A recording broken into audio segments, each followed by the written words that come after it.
Oyez, oyez, heureux contribuables.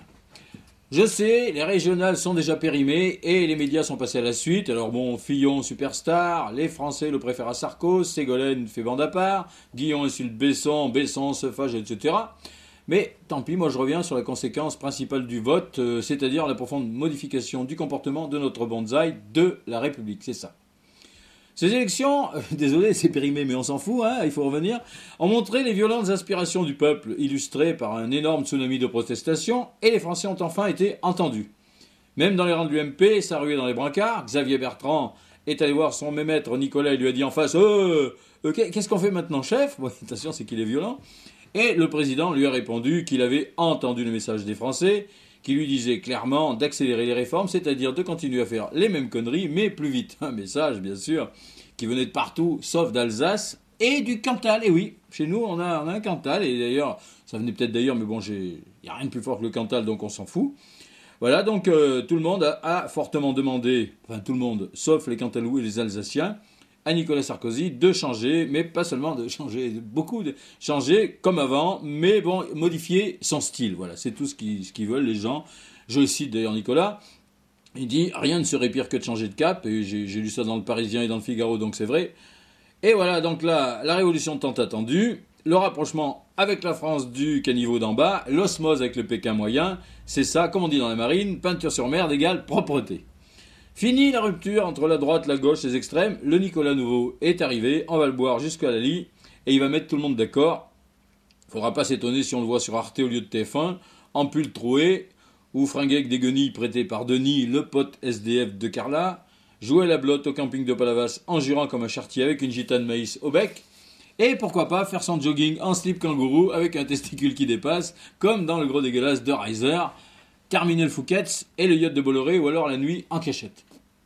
Et oui, désolé, mais le style Louis XIV, c'est fini, et c'est dommage pour Frédéric Lefebvre, qui était tellement bien en passeur de pot de chambre, c'est comme ça. Les Français veulent un truc tout simple, ils l'ont dit, l'UMP l'a bien compris, un ravalement de façade.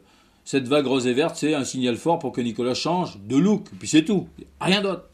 Les revendications des pauvres, c'est pas de devenir un peu moins pauvre, c'est que les riches le ressemblent. Et c'est quand même beaucoup plus facile que le riche essaye de ressembler au pauvre que l'inverse, hein. C'est beaucoup moins cher.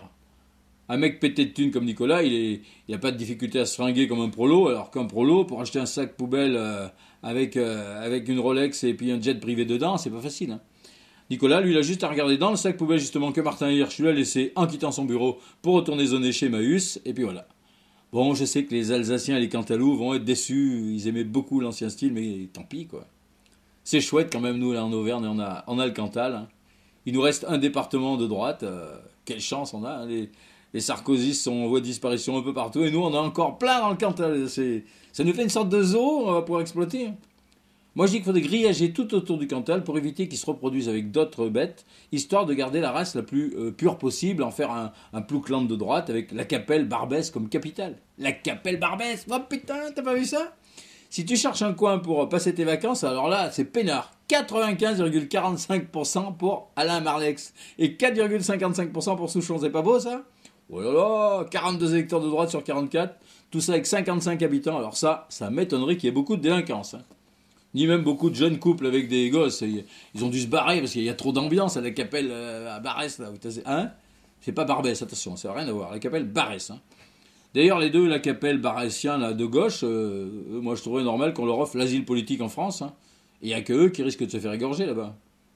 À moins que ce soit des électeurs atteints du Parkinson, tellement vieux qu'ils ont mis le mauvais bulletin dans l'enveloppe, ça peut arriver. C'est vrai que dans le Cantal, avec Alain Marlex et son système clientéliste hyper efficace, ça décoiffe. Hein. Ah ben les Cantalous, c'est un peu nos Alsaciens à nous, les gens du Nord, hein, enfin du Puy-de-Dôme. Le Marlex, il passe son temps à remettre des médailles, à se goinfrer dans des banquets de chasseurs, à faire des départs à la retraite, à offrir des drapeaux bleu-blanc-rouge qui collent à l'armaillot nostalgique du temps des colonies. Alors il se met tous les gogos de son côté. Et au moment de voter, les gogos, ils s'en souviennent, hein, les neuneux. Hein c'est qui a donné 500 € pour l'amicale de ceux qui pissent le plus haut, hein, et 1000 € à l'association des anciens crépisseurs de Buron à la Fourme? C'est Alain Marlex. Bon, pour l'instant, il n'est pas encore question de revendre le Cantal à l'Allemagne, mais en attendant, les truffadiers vont sans doute être achetés par des dealers de choucroute, L'Alsacien va officiellement remplacer le patois dans les négociations à la foire de Mauriac entre éleveurs de salaire et bouchers. On va rebaptiser Saint-Flour Strasflour, c'est très joli, et organiser dès cet été des fêtes de la bière de folie avec le concours du plus gros bouffeur de saucisses. Et la rigole pour pisser le long du comptoir. Ouais, putain, ça va être génial. Hein, bah, nous, les gars du Puy-de-Dôme, ça va bien nous arranger, ça nous fait beaucoup moins loin que Munich. Merci qui? Merci Alain. Bon, bah, bon courage à tous. Bravo aussi à Roselyne pour les 48 millions d'euros à payer au labo pour les vaccins non utilisés. Et à Chantal Joanneau de tenir bien accroché à Banzai, malgré la détaxe du carbone. Aïe, oh, attention, Chantal. Bon, toutes ces bêtises et bien d'autres sont sur schrazland.com.